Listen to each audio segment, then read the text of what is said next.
Welcome back, ladies and gentlemen. Nubisero here, and I wanted to talk to you guys something a little fun, a little different.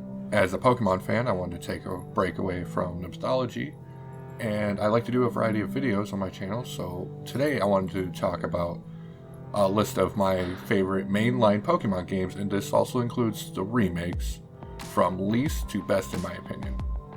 And there will be a few things here. I will be including the sequels as part of the same game tier, like Ultra Sun, Ultra Moon, with Sun and Moon, Black and White, and Black and White 2. So to start this list off, I'm being completely objective versus how much fun I had with each game, or at least as much fun as I remember with each game. Your list will be different. I kind of want to let you guys let me know down in the comments below. And without any further ado, let's get to my list of my favorite Pokemon games, starting from least to favorite. At number 12, my least favorite mainline games were the Sun and Moon series. Also includes Ultra Sun and Moon.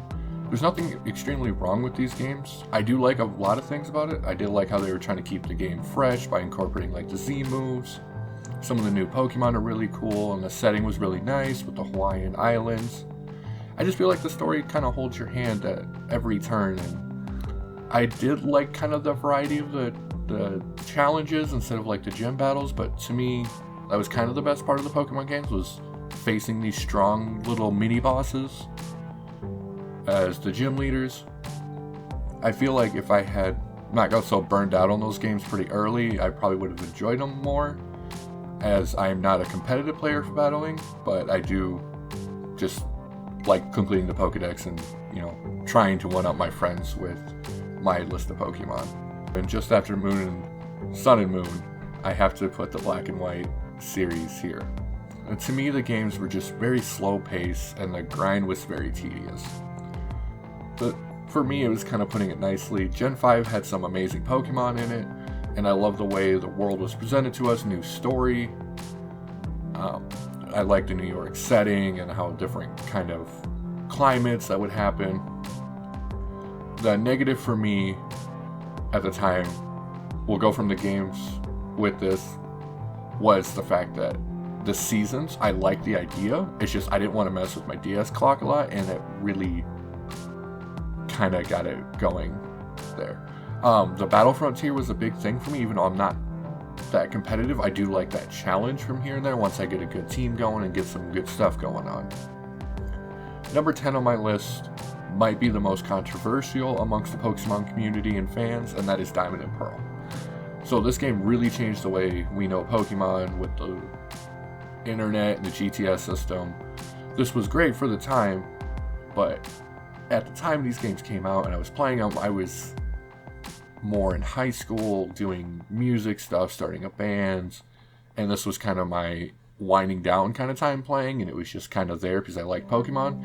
There's nothing really I dislike about the game that I can remember, and I know the remakes are coming out, so this might actually get bumped up in my list somewhere once I replay them fully. I don't have a copy anymore, but it was something that just, I don't know, if I actually took the time with it, maybe it would have been better for me. But at number 9, X and Y, they're okay games. I did like the Mega Evolutions. I liked how it was like the first kind of like 3D environment on the handheld. I know we had like 3D with like Stadium and stuff like that, but it was more like Adventure 3D. I remember spending at least 50 hours trying to breed a shiny Ralts and then trading off all my non-shinies. I did name like 3 boxes of them not shiny when I was wonder trading them off. I was that player. The story gave us a lot of good background into like some of the lore of Pokemon and like the different kind of, I guess, multiverse you would call it. I was slightly mad about how fairy types were introduced. Not that fairy types are bad or anything, but my favorite type is dragon, and I just didn't understand how these big, intimidating dragons could be weak to a fairy. That's probably my only complaint about fairy types, and if I say too much negative things about fairy types, I might upset my fiance, as she is very much a fairy type lover, and that's her favorite generation, Pokemon, class, type. That's the word I'm looking for, type of Pokemon, whatever you want to call it. But otherwise, I mean, this game does feel like it gets a lot of negative, but it's it's honestly a decently solid game. At number 8, this is going to cause some unrest with a few of you, but I'm going to say Ruby, Sapphire, and Emerald. These games.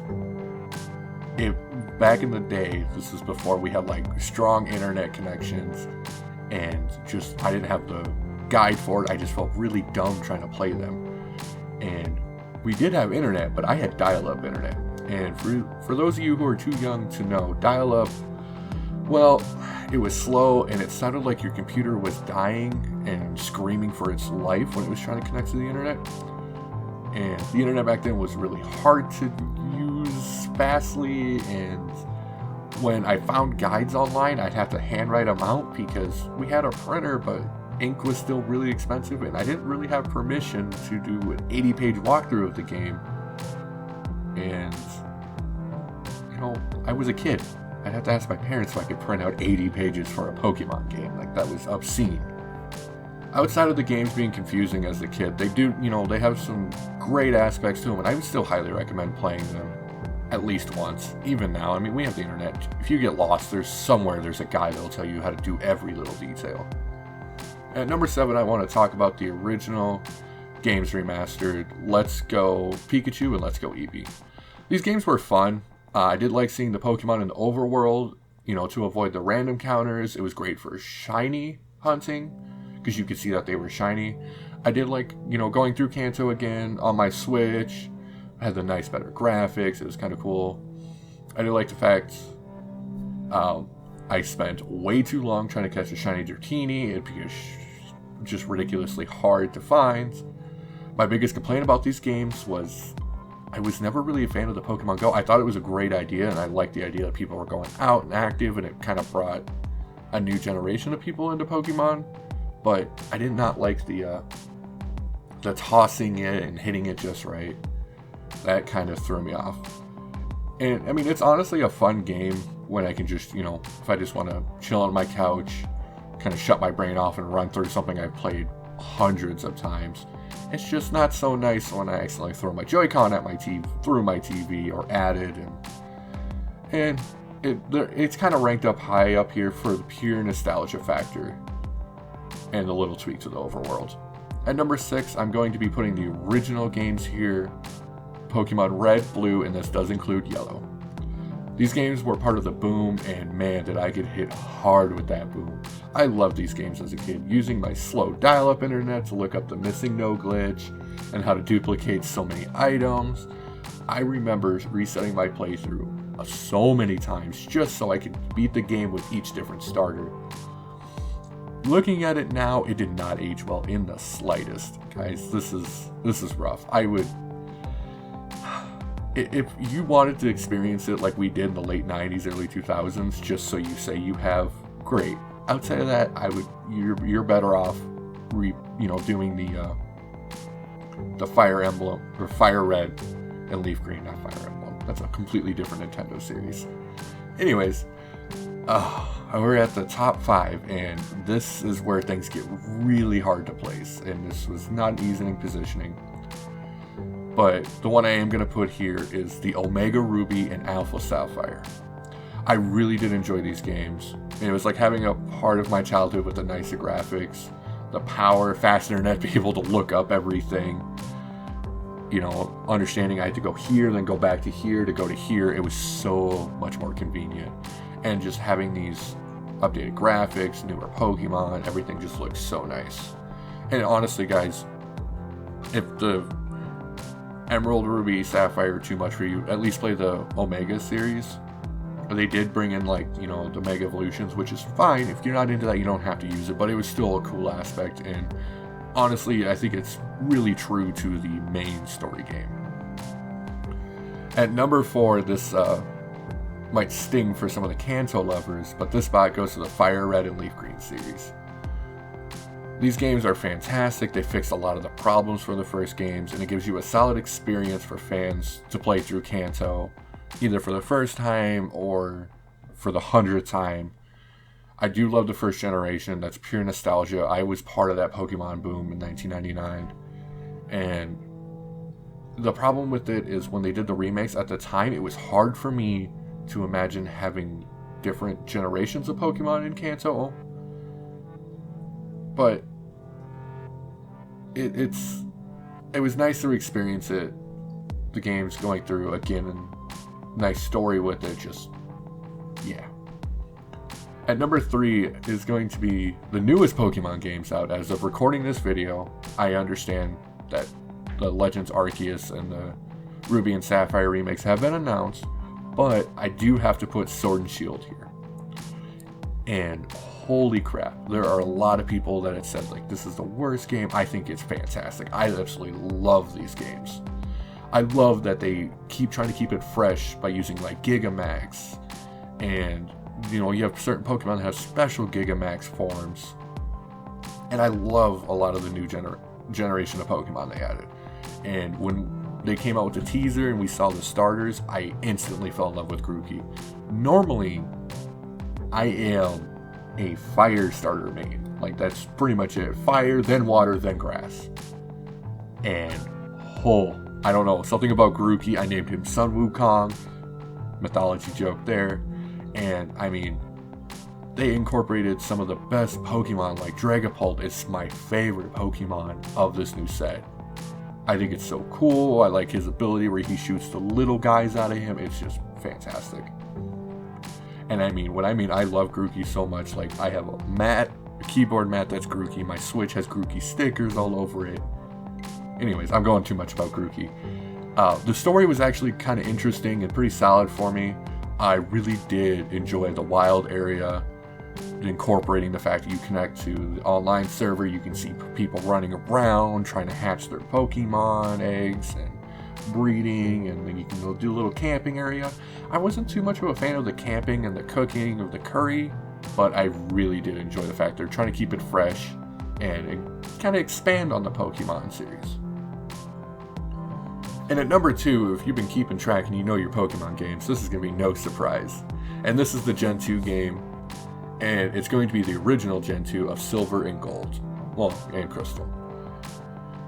And, well, let's put this short debate to rest. I love these games. These were my childhood games. I remember, I played through Kanto, and I got Silver for Christmas, and I just went nuts. I mean, my parents were just so confused. Like, how is he playing this so much? Because I love the fact that I could go through a whole new area, and not only that, but I could go back to Kanto with my newer Pokemon and still face the original crew. There's a little bit different, and I know people are like, but you were just hating on the fact. But listen, this was because it was later in life, and this was completely different. Where Fire Red and Leaf Green, to me, felt more like a remake of it with newer Pokemon in it. And at the time, that wasn't really for me. That's why I still praised it pretty high, but But man, seeing all these new Pokemon, Generation 1 with the upgraded graphics, sprites, as they would have called it back then. And it was a huge changing point. Seeing the fact there was a red Gyarados and the rumors that there could be different Pokemon like a red Gyarados, shinies were introduced. And I mean, who could forget the epic fight with Red on Mount Silver? These games also introduced my all-time favorite legendary, Lugia. And right there, that is the main reason why it's so high to put on my list. And at number 1, if at all any surprise to anybody if you kept track, it is Soul Silver and Heart Gold. And if you listen to me ramble about how much I love Gold and Silver, you will understand that having them, like my favorite Pokemon game from my childhood, just better graphics, and me being an adult just trying to re-experience some of that nostalgia, it was just, and they had some new experiences, which was good. I remember putting in way too many hours into a single save of Soul Silver, and I still have it going, and it's around like 400, 500 hours. I do like the fact that I can catch a lot of legendaries from Gen 1 and 2, but also legendaries from Generations 3 and 4, and you have to play this. This is a must-play, in my opinion. And if you disagree with me, that's fine. We're all people. We all have different things we like. Anyways, guys, I want to thank you all so much for watching and listening to me ramble about my favorite Pokemon games. If you like this video, please hit that like button. And if you are new here, please consider subscribing, as I'm trying to put out content every week. And I want to know what's your list. Leave it in the comment section down below and let me know. Thanks for watching, and I'll see you next time.